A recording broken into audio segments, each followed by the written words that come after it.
Hello everyone. आज के video में हम लोग स्क्वायर एंड स्क्वायर रूट से जुड़े कुछ और प्रश्न हल करके देखने की कोशिश करेंगे। आपको पहले के वीडियोस में मैंने बताया ही है स्क्वायर और स्क्वायर रूट्स आपको किस ढंग से निकालने हैं, कौन से विधि आप यूज़ करेंगे वो आप समझ चुके हैं। चलिए आज उससे जुड़े स्क्वायर रूट से जुड़े एक और प्रश्नों को हम लोग हल करके देखते हैं। प्रश्न में पूछा गया है 9545 से कौन सी सबसे छोटी धनात्मक पूर्ण संख्या को घटाने पर वियोगफल एक पूर्ण वर्ग संख्या होगी। धनात्मक अर्थात पॉजिटिव है ना, पॉजिटिव नंबर को आप लोग को क्या करना है, वो संख्या ढूंढनी है जिससे आप इसको घटाएंगे तो वो संख्या जो निकलेगी वियोगफल वो होगी एक पूर्ण परफेक्ट स्क्वायर नंबर, पूर्ण वर्ग संख्या होगी। Which number should be subtracted from 9545 to make it a perfect square. चलिए देखते हैं। ऐसे प्रश्न में भी आपको कुछ नहीं, पहले 9545 का स्क्वायर रूट ही निकाल करके देखना है।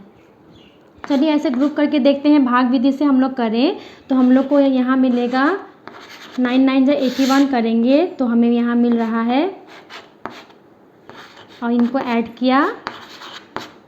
अब हम 45 को यहाँ उतारेंगे तो हमें मिला 1445। चलिए हम लोग देखते हैं कितना से हम लोग इंटू करेंगे तो हम ये नंबर मिलेगा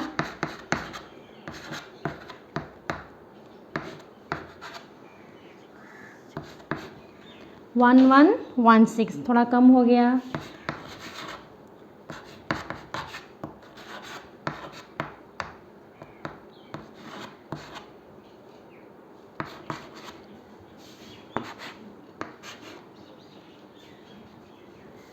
तो हमें मिला 1309।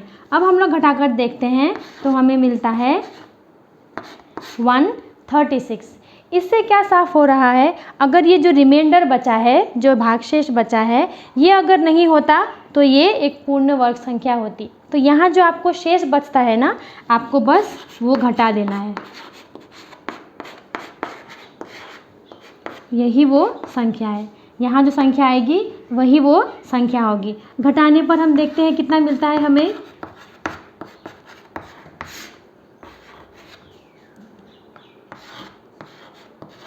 $9409 हमें मिला।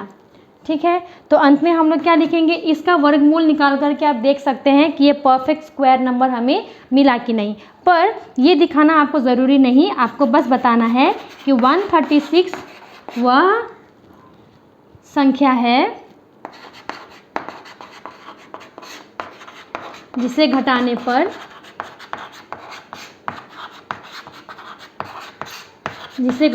पर एक पूर्ण वर्ग संख्या होगी, एक पूर्ण वर्ग संख्या मिलेगी। तो इस प्रकार जो हमें शेष में बचता है उसको ही घटा करके देखना होता है कि कितना वो घटाने पर देखेंगे कि वो एक पूर्ण वर्ग संख्या मिलती है या नहीं। आप आंसर चेक करने के लिए इसको साइड में इसका स्क्वायर रूट निकाल करके देख सकते हैं, क्योंकि हमें 94 मिला है। हम लोग निकाल के देखते हैं।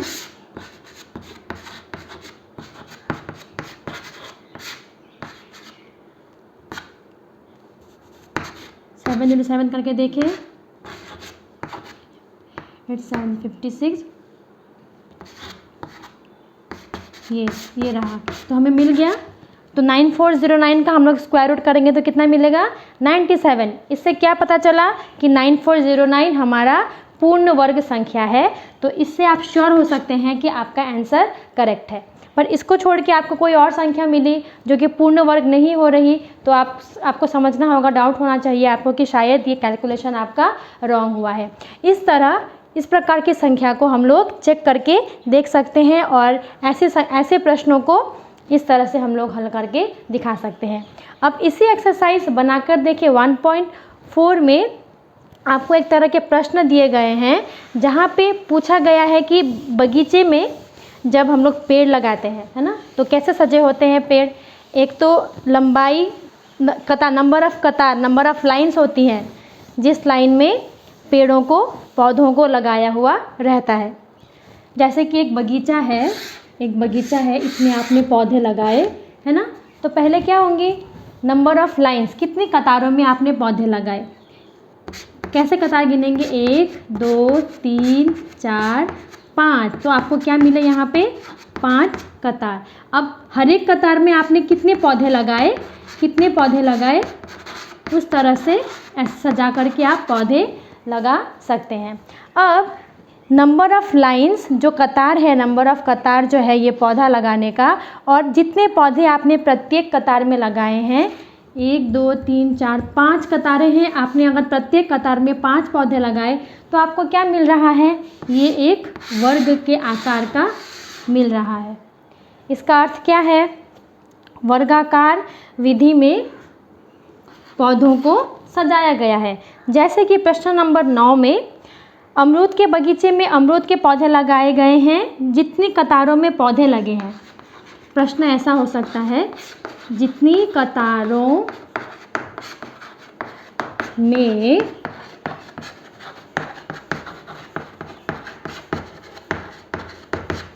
पौधे लगे हैं, प्रत्येक कतार में उतने पौधे हैं।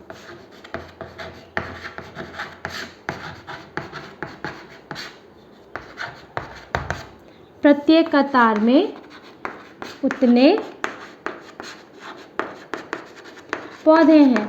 तो इस प्रकार का प्रश्न है, जहाँ जितनी कतारों में पौधे लगे हैं, प्रत्येक कतार में पौधों की संख्या भी उतनी ही है, बताया हुआ हो, और फिर दिया हुआ है कि कुल पौधे, बगीचे में जो सारे मिला के कुल पौधे हैं, कुल पौधों की संख्या है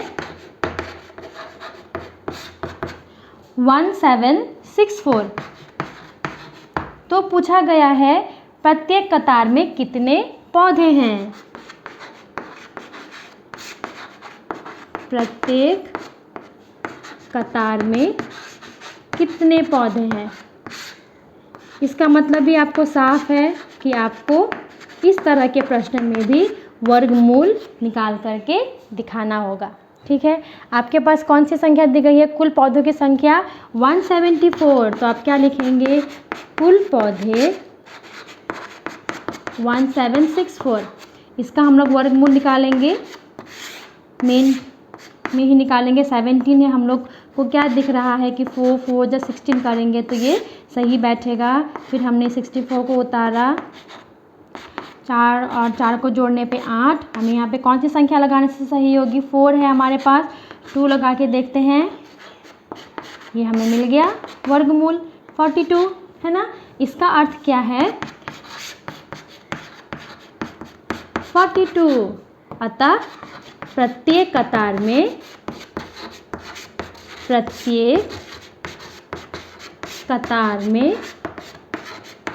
42 पौधे हैं, ऐसे आप लिख सकते हैं। तो इस तरह के प्रश्नों में जहाँ पे पौधों की संख्या हो या लड़के लड़कियों की संख्या हो, जहाँ परेड में लड़के लड़कियों को सजाया गया है, जितने नंबर ऑफ़ लाइन्स हैं, जितने कतार हैं, उतने ही प्रत्येक पंक्ति में लड़कों को खड़ा किया गया है। इस तरह के भी प्रश्न रहते हैं। तो सब में आपका काम क्या है, इस तरह से वर्गमूल निकालना, और जितना आंसर आएगा वही होगा आपका उत्तर। ठीक है, वही होगी पौधों की संख्या या प्रत्येक कतार में लड़कों के लड़कियों की संख्या। इस तरह से आप ऐसे प्रश्नों को भी हल कर सकते हैं। तो देखा दोस्तों, आपने स्क्वायर और स्क्वायर रूट्स के कॉन्सेप्ट आप समझ जाएंगे, तो इस प्रकार के प्रश्नों को हल करने में भी आपको इस तरह मदद मिलेगी। बाकी के प्रश्न जो हैं एक्सरसाइज 1.4 के, वो मैं आपके प्रैक्टिस के लिए छोड़ रही हूँ। आप ज़रूर उन्हें कोशिश कीजिएगा। किसी में आपको परेशानी हुई या आज जो मैंने समझाया उसको समझने में कहीं आपको कठिनाई हुई तो ज़रूर मुझे कमेंट बॉक्स में लिखिएगा, और कहीं ना कहीं आपका कोई डाउट क्लियर हुआ हो, कुछ मदद मिली हो, तो भी मुझे आप ज़रूर लिख के बताइएगा। अगर आप बताएंगे तो मुझे बहुत खुशी मिलेगी।